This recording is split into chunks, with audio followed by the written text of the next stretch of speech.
Welcome back, movie lovers. I'm Josh. And I'm Chris. And with our powers combined, we are Garner Brothers Movie Lovers. Today we're talking Spider-Man No Way Home. It's the next film in the Tom Holland Spider-Man series, fresh after having his identity revealed to the public from Mysterio and J. Jonah Jameson. He is in hot water as his legal troubles start to get crazy and the rest of his life. Just all the consequences that come from that. And then he asks Doctor Strange to make that all go away and has some interesting implications. The film is directed by John Watts.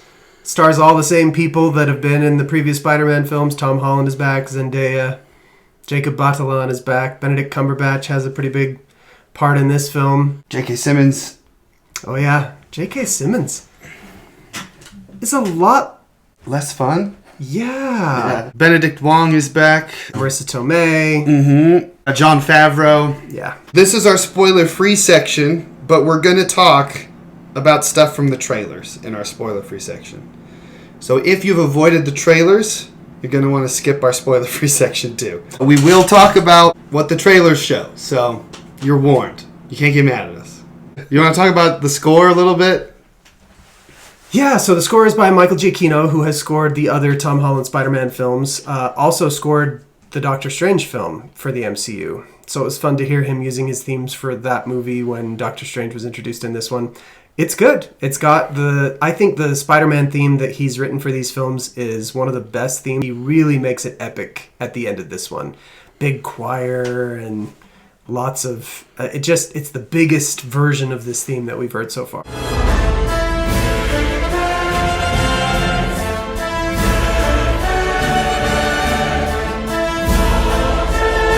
When he goes into the mirror dimension, the soundtrack. I didn't even notice that. It's so cool. It goes from like no vocals or choirs or anything and just kind of the instrumental, and then all of a sudden he goes to the mirror dimension and then the choirs are like...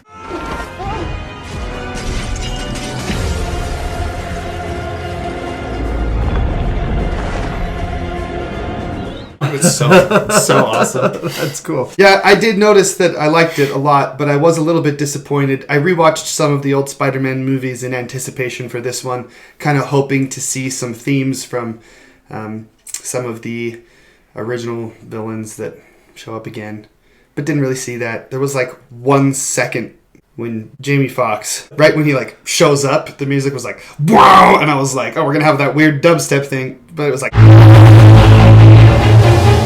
And it was over. And I was like, what the heck? And I feel like that's how lots of the themes were, that they like maybe came back to try to revisit Sandman.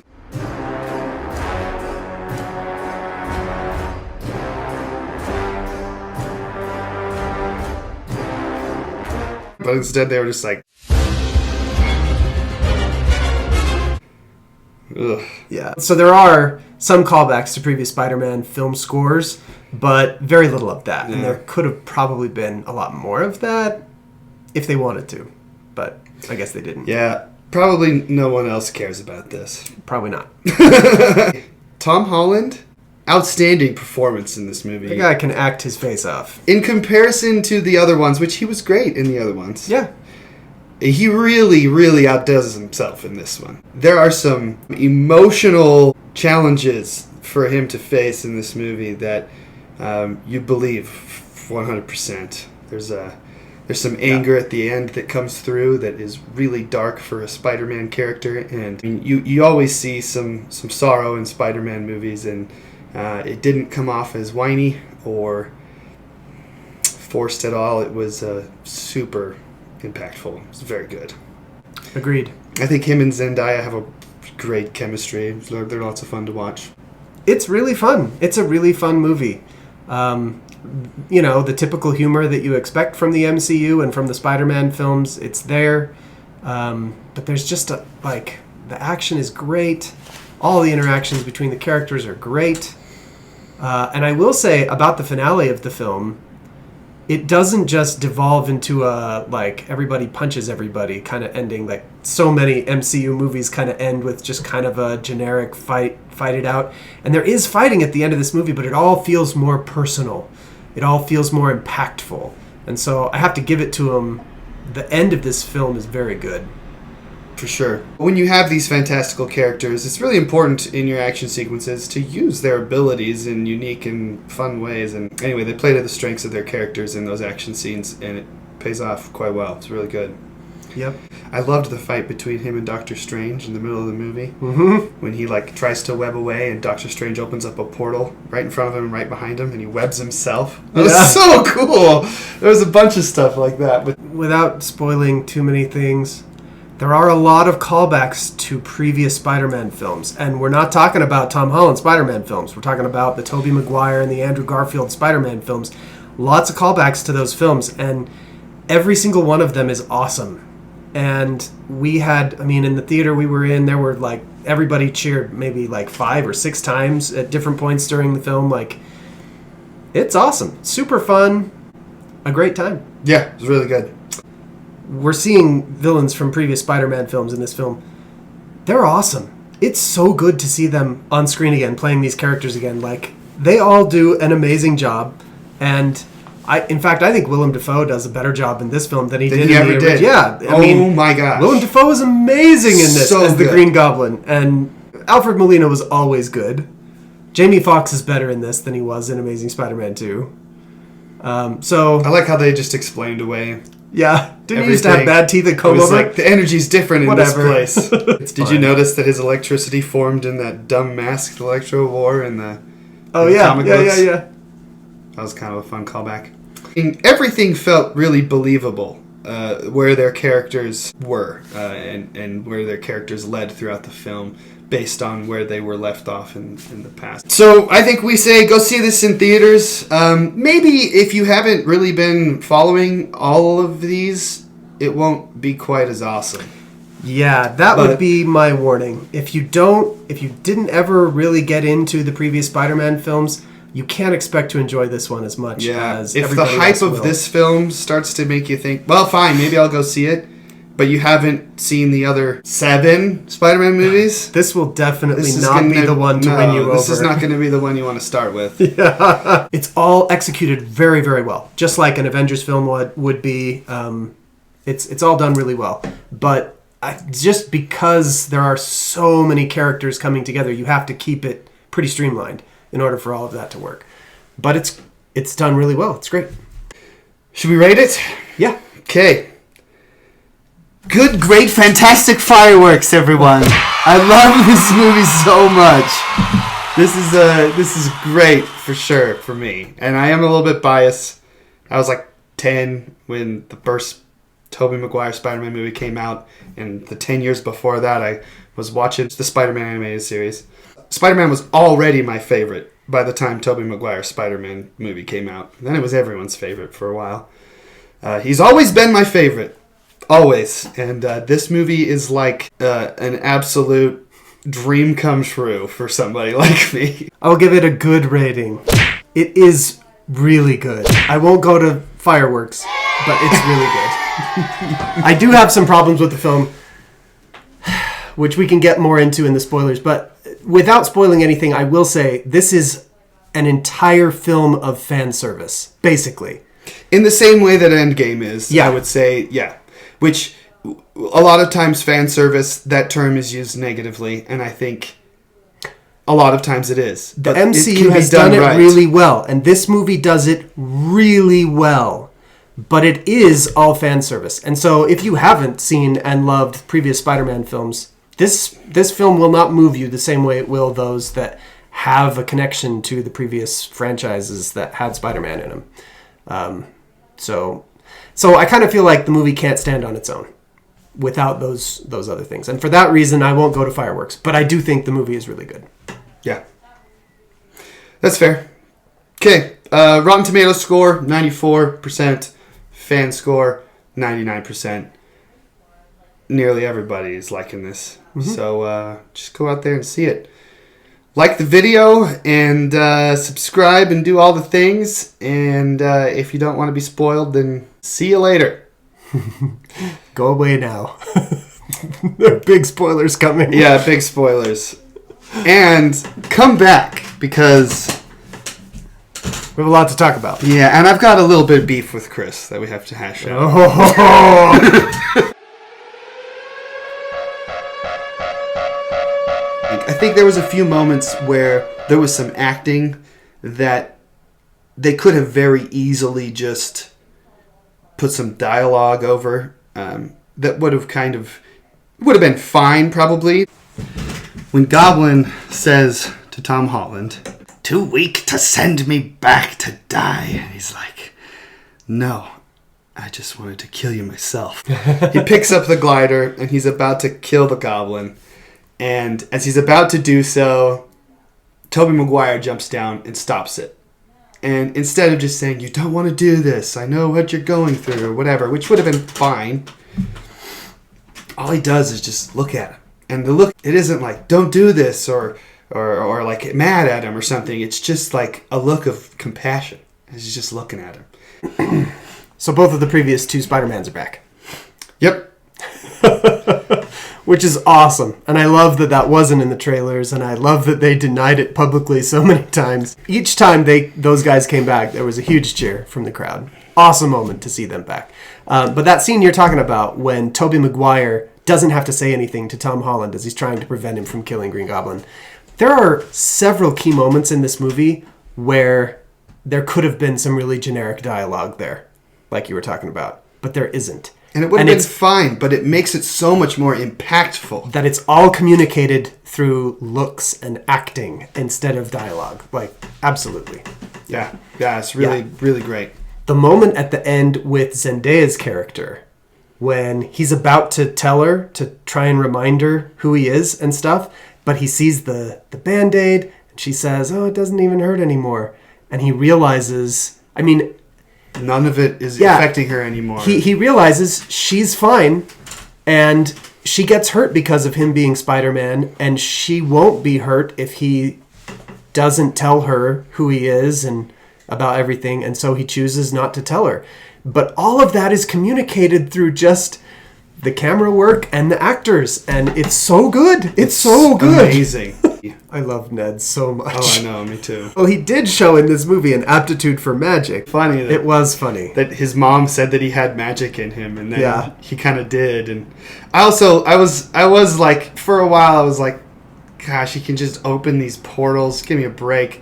But then at the end, I loved, it kind of rectified everything that he just couldn't close it. They just sat there for the whole entire final battle, and he was just trying to close that portal and couldn't do it. And Doctor Strange is impressed when he opens the portal, and Doctor Strange comes through it, and he's like, "You did that?" Portal?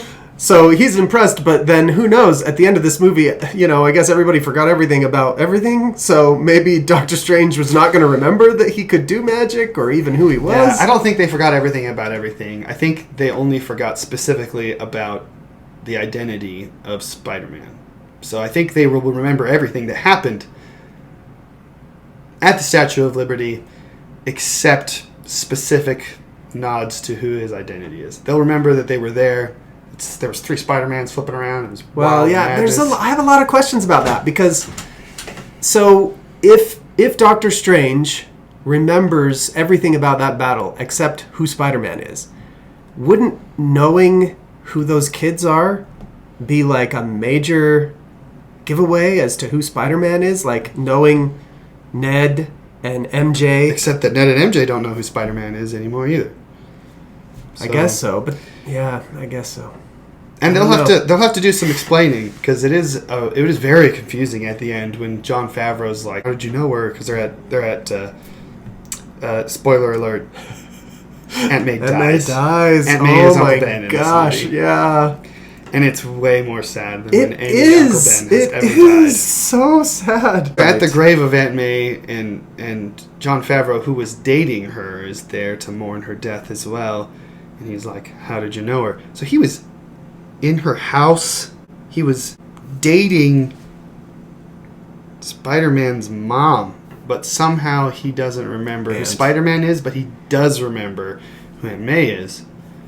But I think that's probably why they put him there, to show that, like, even this guy, who has, like, the most complex relationship with Spider-Man, probably out of anyone who's still alive, he doesn't even know who he is, somehow. Yeah, but somehow they both knew her through Spider-Man. That's the big question That was, mark. like, how does Aunt May know Spider-Man? Yeah. Unless it's her son. But, anyway, they're going to have to do some explaining, or not, I don't know, but... that was probably the one thing about the whole movie that for me was like, what is going on right now? But hopefully they'll help make sense of all that later. Hopefully. I was wondering, too, because in the last scene, Peter Parker has the GED study book. Like, he's gonna study to get through, he's going to pass high school that way. Because apparently now his high school doesn't even know who he was. I guess. Does he have a social security number? Does he, I'm wondering... He had to go get it illegally. How far does this go? All of that. And my other question, having the mid-credit scene with Venom disappearing, because we saw... I've done a lot of thinking about this. Have you? Yes. Okay. Well, what was your question? At the end of Venom, we see this flash, and Venom clearly changes realities, and now he's in Tom Holland's reality. Mm-hmm. And so I thought, this is it. This is how they bring Venom into the MCU. But then, apparently, he was brought in with Doctor Strange's spell, like all those other bad guys. Most of hung whom out at a bar in Mexico. Yeah, but he didn't do anything, which is funny, which is really funny. But for a while, because the movie takes place from Halloween till Christmas. So I guess he's been chilling in Mexico the entire time, talking to this guy at the bar for like about 3 months about Spider-Man, about the Avengers, superheroes. Yeah. So, but then at the end of the movie, he just gets zapped back to his own reality. So apparently, Tom Hardy's Venom is not going to be in the same movies with Tom Holland, or if he is, they're going to have to do it some other way, or. There's a Tom Hardy, there's an Eddie Brock played by Tom Hardy in the MCU somewhere that hasn't met Spider-Man yet or something. I'm not sure. A piece of Venom gets left behind, right? Mm-hmm. That's how Venom gets into the MCU now, but it's not going to be the same character that we've seen in the Venom films, apparently. But the biggest problem I have is actually from the Morbius preview. Yeah. Because Morbius knows about Venom. Yeah. So, but he's also with the Vulture. Yeah, so he's in both universes. Yeah, the Venomverse and the MCU. Whatever. Yeah. So it seems like they made a bunch of these movies without a complete understanding of what they were going to be doing with Sony, and I think this film included. Maybe. So one thing that confused me about the whole Venom thing is that they said that the reason why people were being brought over was because they knew Spider-Man's identity. Yeah, but not everyone did. No. Because Electro didn't. But they also talked about how many of them died at the hand of Spider-Man. So I was like, okay, so that explains Electro, maybe. And also why it's specifically villains and not just like random people who knew who Spider-Man was just showing up, like Aunt May or something. So right before Venom is brought into the universe in Venom Let There Be Carnage, he says, 80 billion light years of hive knowledge across universes would explode your tiny little brain. All the symbiotes in the comic books have like this hive mind. They're all connected. So I think what they might be referencing to is that the Venom from the Venomverse and the Venom from Tobey Maguire's might be connected through that hive mind, even though they're from different multiverses and everything. And if that's true, then he was killed by the hands of Spider-Man, and he knows who Spider-Man is. Then the little drip is left behind. Now that Spider-Man's completely alone, it would be a perfect setup for a black suit Spider-Man film, and I think it would be... That little glob of Venom goo is going to make its way from Mexico to New York. Yeah, they did. How far did they travel in the first Venom movie? Hi, excuse me. 2 seconds here. Just for the record, he travels from East Malaysia to California. That is over 18,000 miles. Okay, you got it? All right, we're going to move ahead. Sorry to slow you down. But they also explained that that's what they were going to be doing. So he has that in his head already to go see this Spider-Man character. That's true. I don't know where I'm going with that. But that's what I've been thinking about with the Venom situation. Very good. Okay, now fight me. Okay, we'd had this conversation on the way home. It was great, but it kind of felt like every time I talk about something that I liked, you were like, yeah. And I was like, what is wrong with you? And then as I'm like getting out the door, you're like, I don't know what difference this movie makes. yeah. And then In I was like, in the bigger scheme. I was like getting out of the car. I couldn't like talk about it then. I was like, see you later, Chris. But in my mind, I was like,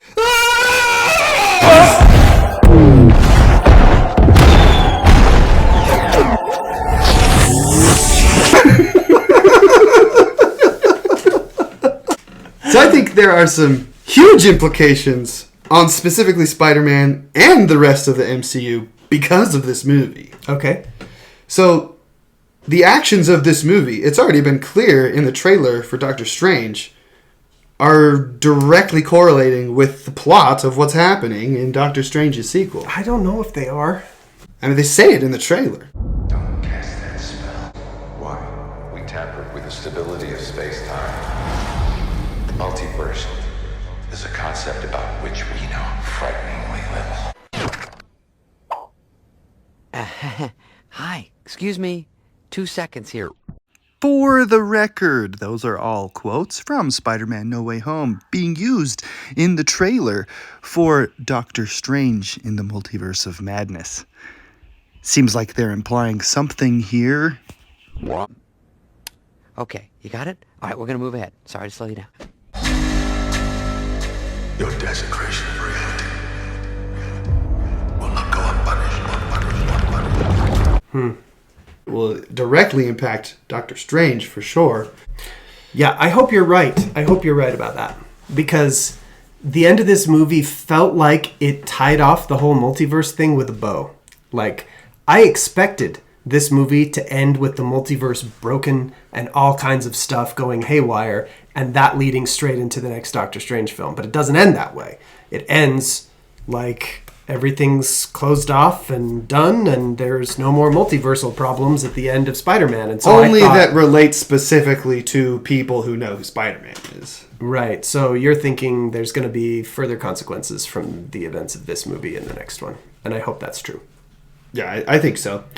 I also think that this completely flips everything about Spider-Man's future films on its head as well. I think that in the past, what we've had with Tom Holland's Spider-Man is a boy who needs a team and needs help from everyone around him. He needs Iron Man, and he needs his buddies at school. He needs his guy in the chair. He needs all this stuff. But by the end of this movie, through the help of the other Spider-Mans, helping him to realize his responsibility, he's able to become a man who's willing to take on these responsibilities on his own. And I think that completely changes everything we'll see with these Spider-Man movies. We'll see. I think they're going to just bring MJ and Ned back and somehow get them all back together, and there won't be as much long-term change. And you might be right about that. Here's what I meant when I said that, though. And the more I've thought about it, the more I think I was right. Okay. I think so. There's been a little bit of talk. The producer lady over at Sony has said that they want to do another trilogy of films with the MCU. Apparently, she spoke a little bit ahead of herself when she said that, though. Kevin Feige has since said, yeah, we want to keep doing Spider-Man in the MCU. All of that, though, has only come out in the 2 weeks or so before Spider-Man came out. This to film the public. came out. To the public. These behind-the-scenes conversations have been happening forever, I'm sure. I'm sure. It's hard to know, though. Because if you look at this film by itself, it looks like this was Sony's way out of the MCU. Yeah, this looks like they were end of this passing it movie. off. Yeah, at the end, and we know they originally signed up for a trilogy of films, right? So they wanted this to be a film where they could exit the MCU. And what better way than to make everyone in the MCU forget that Spider-Man is Peter Parker? So at the end of this movie, they have their nice clean break from the MCU, and they can go on and do their own thing. What that means, though, by necessity, is that this film is not going to impact the MCU very much, or at least it could have ended up that way. Well, and that might be true if Spider-Man just wasn't in the MCU at all anymore. But just because people don't know who his identity is doesn't mean that he's no longer in the MCU. Right. So the fact that he is going to continue in the MCU may negate everything I've just said. But to me, this movie felt like kind of its own little self-contained, like, you know, this little adventure happens, but it affects the rest of the MCU not at all. Because at the end, nobody remembers any of it. So I hope you're right about Doctor Strange. I hope that there are like direct consequences from this movie that flow into that one. Although if they were trying to break this away for Sony and stuff, then they may not have written that into the next Doctor Strange film. We'll have to wait and see. And I don't know what they'll do with Tom Holland in the MCU moving forward. And depending on what they do, maybe I will just love how this movie worked out. And maybe they'll build on it in ways that I'm not looking at right now. But to me, this movie felt like simultaneously a film that cannot exist without all the previous Spider-Man films, and a film that can exist and do nothing to the MCU. So to me, it felt a little bit like its own weird little fan servicey film that doesn't change anything. Obviously, it changes a lot for Tom Holland's Spider-Man. Like, his whole life is totally different now. And so we'll see what happens with him moving forward. I just didn't feel like it mattered in the greater context of the MCU because of what happened at the end of the film. And I see the necessity of that if you're trying to break this away from that, you know, if you're trying to break Sony away from the MCU. But where that's not happening, it just kind of was a weird way to end it for me. So that's where I'm at with it. Sure. Now, I spoke very dismissively of the film just now, but I want to reiterate, I think the movie's very good. Very good. That's just my one hang-up with it. Sure. And that's understandable. But we'll see. But there's really no way for us to hash this out and get to a solution here because we aren't making the movies. Too bad. We would be very wealthy. Oh, yes. The MCU probably would not be as well off as it is with Kevin Feige. I mean, definitely not. Absolutely not. You don't think we could do as good a job? No, I think he's like the world's most like amazing hybrid nerd filmmaker. Like, he is God's gift to nerds on this planet. It's really fun, though. And it's the mark of an interesting film that you can talk about it for a long time afterwards. Yeah. Thanks for watching, everybody. Like the video. Subscribe to the channel. Notification bell if you want to hear from us in the future and be alerted when we post videos. Until then, if we don't see you, good afternoon, good evening, and good night.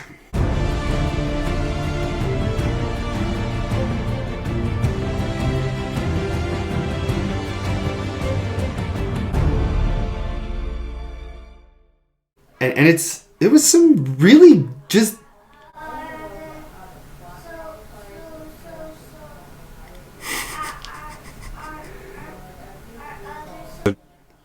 What the heck? I'm gonna go close their door.